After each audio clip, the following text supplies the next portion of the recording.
Praise the lord. ఈ రోజు దేవుని వాగ్దానము యోహాను సువార్త 14వ అధ్యాయం 27వ వచనం. శాంతి మీకు అనుగ్రహించి వెలుచున్నాను, నా శాంతినే మీకు అనుగ్రహించుచున్నాను. లోకం ఇచ్చినట్టుగా నేను మీకు అనుగ్రహించటలేదు. మీ హృదయమును కలవరపడనీయకుడి, వెరవనీయకుడి.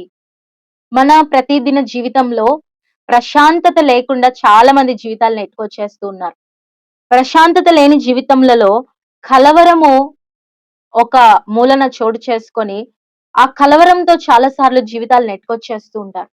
కొన్నిసార్లు కలవరం ఎందుకు వస్తుంది? మనం చేయకూడని పనులు చేయడం ద్వారా కలవరం వస్తుంది. కొన్నిసార్లు ఎందుకు వస్తదంటే చేయవలసిన పని చేయకపోవడం ద్వారా కలవరం వస్తుంది కదండి. రెండూ తప్పే.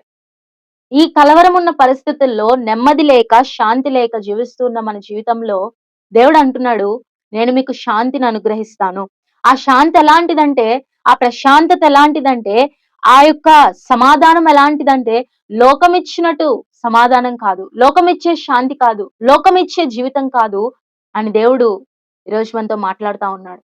కలవరపడుతూ ఉంటే చాలా మందికి కలవరం ఏముంటదంటే, భవిష్యత్తు గురించిన కలవరం ఉంటది కదండీ! భవిష్యత్తు గురించిన బాధ, అసమాధానము, రేపేం సంభవిస్తదో, రేపేమైపోతదో, రేపేంటో నా జీవితం అని. అందుకే దేవుడన్నాడు, రేపటి గురించి మీరు ఆలోచించొద్దు. ఈ రోజు గురించి ఆలోచించండి. మీ చింత యావత్తు ఆయన మీద వేయండి. నీ చింతను నువ్వు పట్టుకుంటే ఎప్పుడైతే నువ్వు పట్టుకుంటావో, నీ బాధను నువ్వు పట్టుకుంటావో అది నీకు బాధగా ఉంటది. కానీ ఆ బాధను తీసుకెళ్ళి దేవునికిచ్చేయి. ఆ బాధను, ఆ పరిస్థితిని, నెమ్మది లేని ఆ సిట్యుయేషన్‌ని దేవునితో చెప్పు. దేవునికివ్వు. Let God handle that. దేవుడు ఎలా హ్యాండిల్ చేస్తాడో చూడండి. ఆయన ఆ కలవరం లేని పరిస్థితిలో దేవుడు ఎలాగా మీకు సమాధానం ఇస్తాడో, ఆయన మీద భారమేస్తే కదా అర్థమవుతది. చాలా సార్లు మన భారం మనమే భరించేస్తూ ఉంటాం. మన జీవితంలో ఉన్న కష్టాల్ని మనమే భరించేస్తూ ఉంటాం. ఎందుకు? అంత గొప్ప దేవుడున్నాడు కదా! ఆయన మన బాధను భరిస్తానని చెప్తున్నాడు గదా! ఒకవేళ ఎవరైనా వచ్చి, "నీ అప్పు నేను తీరుస్తానండి" అంటే, ఇంకా మనకు అప్పుందని బాధపడతామా అండి?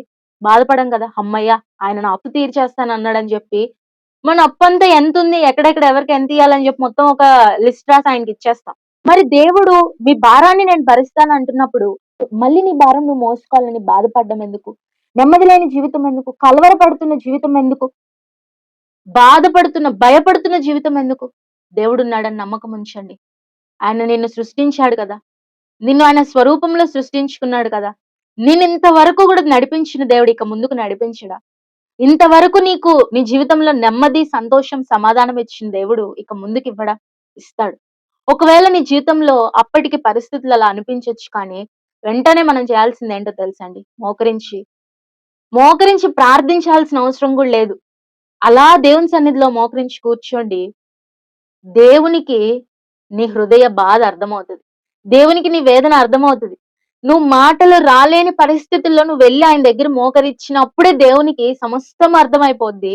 దేవుడు వెంటనే నీకు సమాధానం ఇస్తాడు. నీ జీవితంలో నెమ్మదిస్తాడు. ఆయన దాన్నంతటిని తీసివేస్తాడు. మాటలు రాని భాష గూడా దేవునికి అర్థమవుతదండి. మాటలు చెప్పలేని భాష గూడా దేవునికి అర్థమవుతది.